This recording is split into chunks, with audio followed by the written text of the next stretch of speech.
Thank you, Melania, for your moving words and for your devotion. I mean, it's a very deep devotion, I can tell you that, to our nation and its children. Thank you also to members of Congress, my cabinet, governors, members of Congress, state, local leaders, first responders, and healthcare professionals gathered here today. We have some truly incredible people in this room, that I can tell you. Most importantly, we acknowledge the families present who have lost a cherished loved one. As you all know from personal experience, families, communities, and citizens across our country are currently dealing with the worst drug crisis in American history, and even, if you really think about it, world history. This is all throughout the world. The fact is, this is a worldwide problem. This crisis of drug use, addiction, and overdose deaths in many years, it's just been so long in the making. Addressing it will require all of our effort, and it will require us to confront the crisis in all of its very real complexity. Last year, we lost at least 64,000 Americans to overdoses. That's 175 lost American lives per day. That's 7 lost lives per hour in our country. Drug overdoses are now the leading cause of unintentional death in the United States by far. More people are dying from drug overdoses today than from gun homicides and motor vehicles combined. Think of it, motor vehicle crashes, gun homicides, more people by far from drug overdoses. These overdoses are driven by a massive increase in addiction to prescription painkillers, heroin, and other opioids. Last year, almost 1 million Americans used heroin, and more than 11 million abused prescription opioids. The United States is by far the largest consumer of these drugs, using more opioid pills per person than any other country by far in the world. Opioid overdose deaths have quadrupled since 1999 and now account for the majority of fatal drug overdoses. Who would have thought? No part of our society, not young or old, rich or poor, urban or rural, has been spared this plague of drug addiction and this horrible, horrible situation that's taken place with opioids. In West Virginia, a truly great state, great people, there is a hospital nursery where 1 in every 5 babies spends its first days in agony. Because these precious babies were exposed to opioids or other drugs in the womb, they endure nausea, pain, anxiety, sleeplessness, and troubling eating, just the same as adults undergoing detox. Some of these children will likely lose one or both of their parents to drug addiction and overdose. They will join the growing ranks of America's opioid orphans. Such beautiful, beautiful babies. Beyond the shocking death toll, the terrible measure of the opioid crisis includes the families ripped apart and, for many communities, a generation of lost potential and opportunity. This epidemic is a national health emergency. Unlike many of us, we've seen, and what we've seen in our lifetimes, nobody has seen anything like what's going on now. As Americans, we cannot allow this to continue. It is time to liberate our communities from this scourge of drug addiction. Never been this way. We can be the generation that ends the opioid epidemic. We can do it.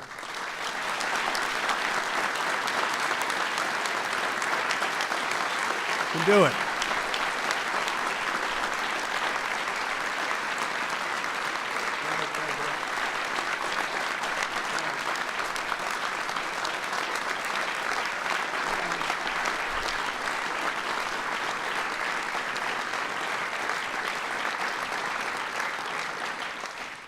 That is why, effective today, my administration is officially declaring the opioid crisis a national public health emergency under federal law, and why I am directing all executive agencies to use every appropriate emergency authority to fight the opioid crisis.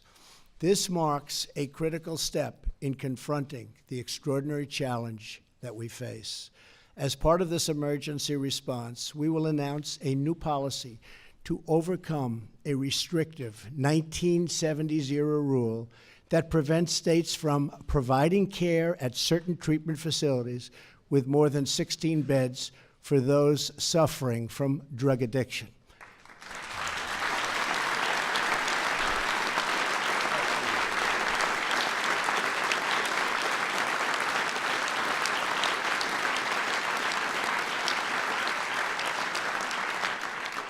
A number of states have reached out to us asking for relief, and you should expect to see approvals that will unlock treatment for people in need, and those approvals will come very, very fast, not like in the past, very, very quickly.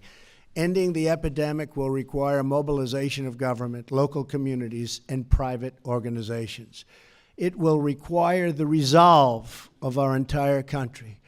The scale of this crisis of addiction is why, soon after coming into office, I convened a presidential commission headed by Governor Chris Christie that has consulted with experts across America to listen, to learn, and report back on potential solutions. We await the final report, which will come in next week, and I know some of the report has already been seen because I want to see it as quickly as possible, and some of the things that they are recommending are common sense but very, very important, and they're going to have a tremendous impact. Believe me, tremendous impact. Today I will detail many of these aggressive steps with my administration, which we've already taken. After we review and evaluate the Commission's findings, I will quickly move to implement approximate and appropriate recommendations. But I want the American people to know the federal government is aggressively fighting the opioid epidemic on all fronts. We're working with doctors and medical professionals to implement best practices for safe opioid prescribing. And we will do something very, very special. We are requiring federally employed prescribers to receive, finally, special training. The Centers for Disease Control and Prevention has launched a prescription awareness campaign to put faces on the danger of opioid abuse.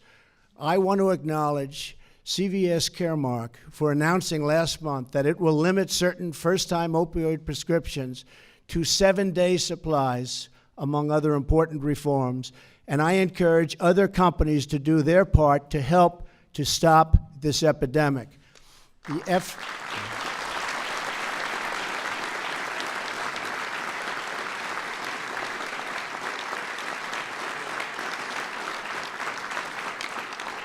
The FDA is now requiring drug companies that manufacture prescription opioids to provide more training to prescribers and to help prevent abuse and addiction, and has requested that one especially high-risk opioid be withdrawn from the market immediately.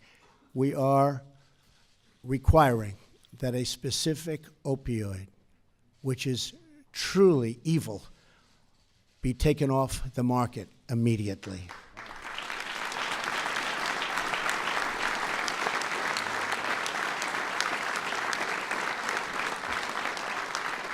The U.S. Postal Service and the Department of Homeland Security are strengthening the inspection of packages coming into our country to hold back the flood of cheap and deadly fentanyl, a synthetic opioid manufactured in China and 50 times stronger than heroin.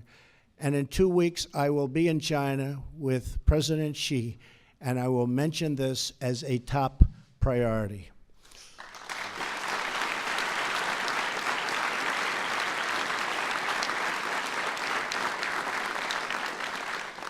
And he will do something about it.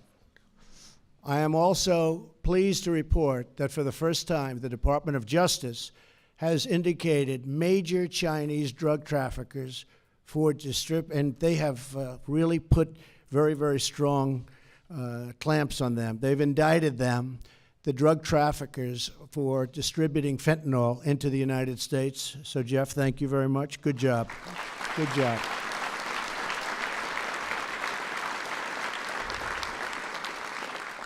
And they've been indicted, and we're not going to forget about them. Believe me, they are doing tremendous harm to our country.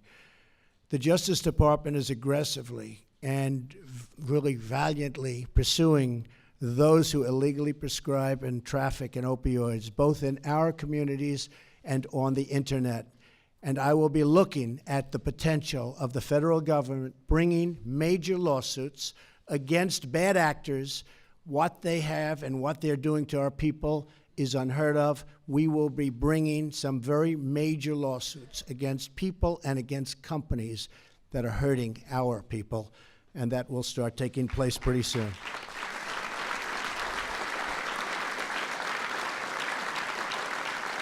We're also supporting first responders and medical professionals access to the tools they need to prevent deaths through life-saving overdose medications.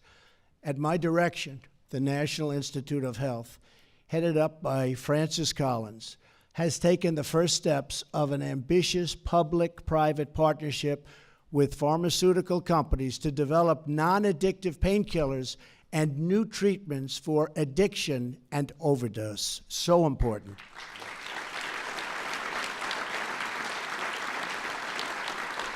I will be pushing the concept of non-addictive painkillers very, very hard. We have to come up with that solution.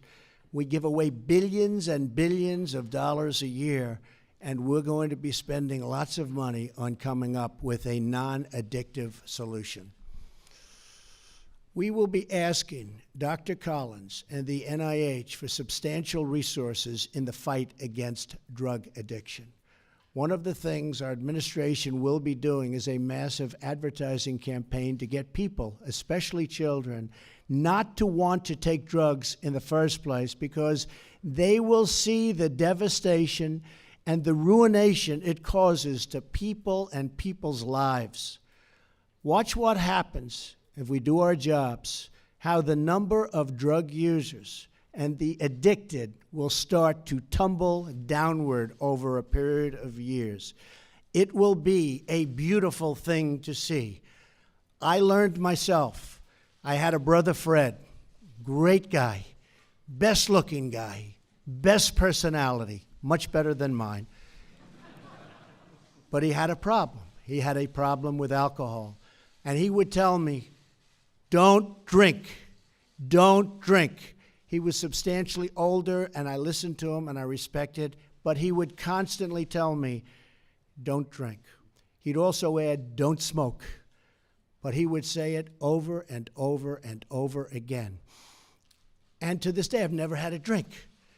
And I have no longing for it. I have no interest in it. To this day, I've never had a cigarette. Don't worry, those are only two of my good things. I don't want to tell you about the bad things. There's plenty of bad things, too. But he really helped me. I had somebody that guided me, and he had a very, very, very tough life because of alcohol. Believe me, very, very tough, tough life. He was a strong guy, but it was a tough, tough thing that he was going through. But I learned because of Fred. I learned. And that's what I think is so important. This was an idea that I had, where if we can teach young people not to take drugs, just not to take them. When I see friends of mine that are having difficulty with not having that drink at dinner, where it's literally almost impossible for them to stop, I say to myself, I can't even understand it. Why would that be difficult? But we understand why it is difficult. The fact is, if we can teach young people and people generally not to start, it's really, really easy not to take them. And I think that's going to end up being our most important thing. Really tough, really big, really great advertising. So we get to people before they start, so they don't have to go through the problems of what people are going through.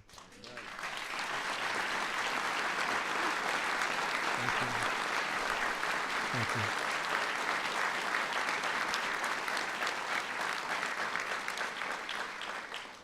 We are already distributing nearly $1 billion in grants for addiction prevention and treatment, and over $50 million to support law enforcement programs that assist those facing prison and facing addiction. We have also launched an $81 million partnership to research better pain management techniques for our incredible veterans. And soon,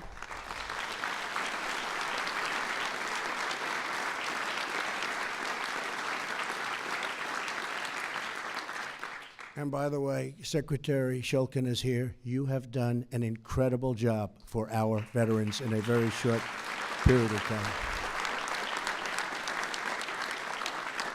And soon, HHS will launch a task force to develop and update best practices for pain management across the federal government.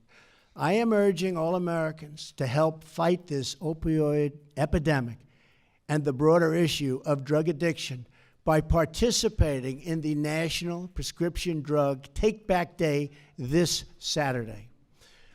When you can safely turn in these dangerous and horrible drugs for disposal, that will be a wonderful, wonderful period of time for you. All of these actions are important parts of my administration's larger effort to confront the drug addiction crisis in America and confront it head on, straight on, strong. We're going to do it. We're going to do it. For too long, we have allowed drugs to ravage American homes, cities, and towns. We owe it to our children and to our country to do everything in our power to address this national shame and this human tragedy. We must stop the flow of all types of illegal drugs into our communities.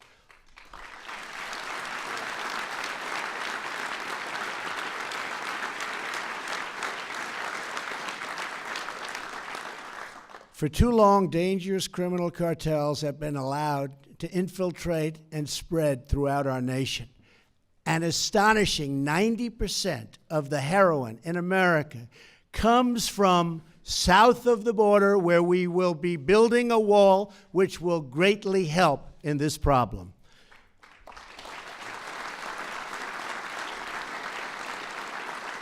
Will have a great impact. My administration is dedicated to enforcing our immigration laws, defending our maritime security, and securing our borders. We also have to work with other countries to stop these drugs where they originate. We have no choice. We have to work with others. We have to get together because they have similar problems to what we have. Some countries have bigger problems than we have. Whether that country is China, whether it's a country in Latin America, it makes no difference. We're going to be working with all of them. We're taking the fight directly to the criminals in places that they're producing this poison. Here in America, we are once again enforcing the law, breaking up gangs and distribution networks, and arresting criminals who peddle dangerous drugs to our youth. In addition, we understand the need to confront reality, right smack in the face, that millions of our fellow citizens are already addicted. That's the reality. We want them to get help they need. We have no choice but to help these people that are hooked and are suffering so they can recover and rebuild their lives with their families. We're committed to pursuing innovative approaches that have been proven to work, like drug courts. Our efforts will be based on sound metrics and guided by evidence and guided by results. This includes making addiction treatment available to those in prison and to help them eventually re-enter society as productive and law-abiding citizens. Finally, we must adopt the most common-sense solution of all to prevent our citizens from becoming addicted to drugs in the first place.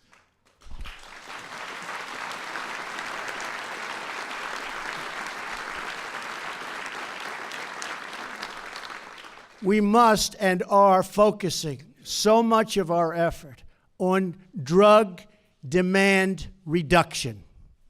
We must confront the culture of drug abuse head on to reduce demand for dangerous narcotics. Every person who buys illicit drugs here in America should know that they are risking their futures, their families, and even their lives. And every American should know that if they purchase illegal drugs, they are helping to finance some of the most violent, cruel, and ruthless organizations anywhere in the world. Illegal drug use is not a victimless crime. There is nothing admirable, positive, or socially desirable about it. There is nothing desirable about drugs. They're bad. We want the next generation of young Americans to know the blessings of a drug-free life. In this enormous struggle against drug addiction and opioid epidemic, it really is that. It is an epidemic. Our greatest hope is the same as it has always been. Through every trial America has encountered throughout our history, the spirit of our people and the strength of our character, we win. Each of us has a responsibility to this effort. We have a total responsibility to ourselves, to our family, to our country, including those who are struggling with this addiction.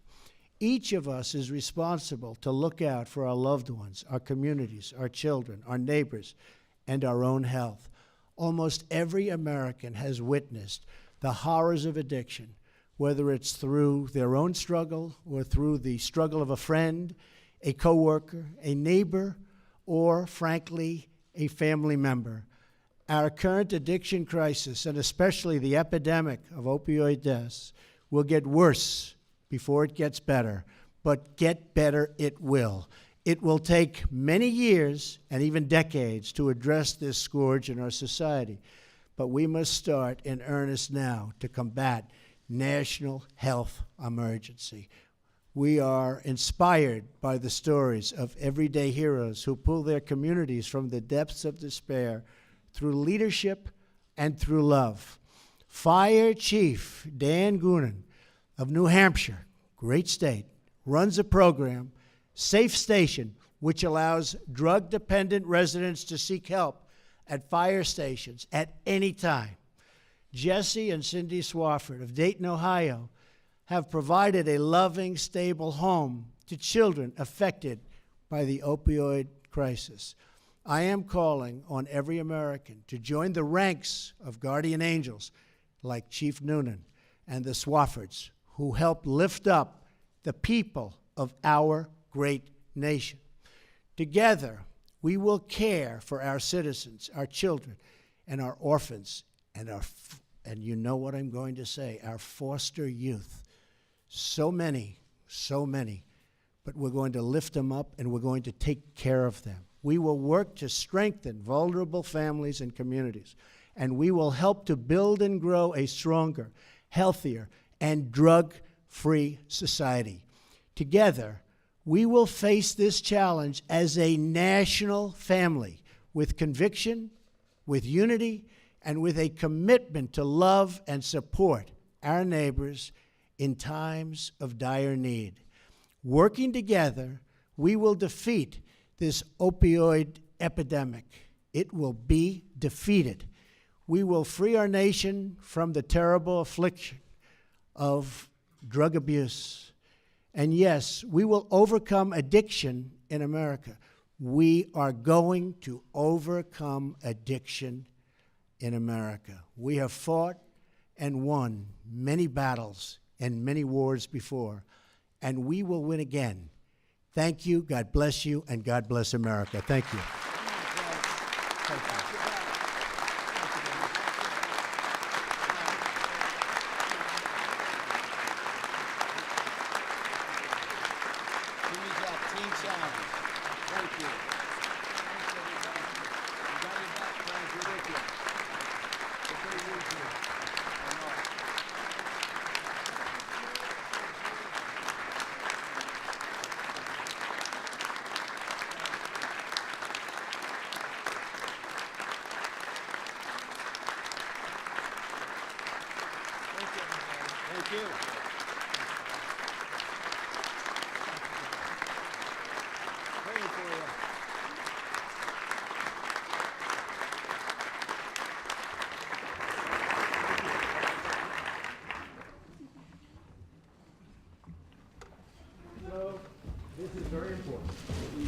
combating the national drug demand and opioid crisis, right?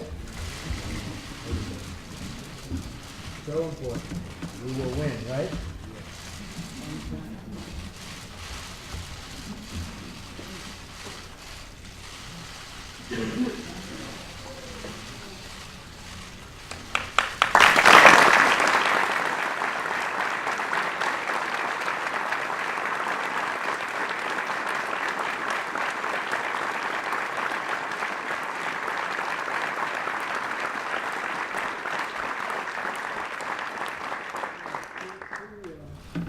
Should we give one maybe Chris? Where is Chris? Come on,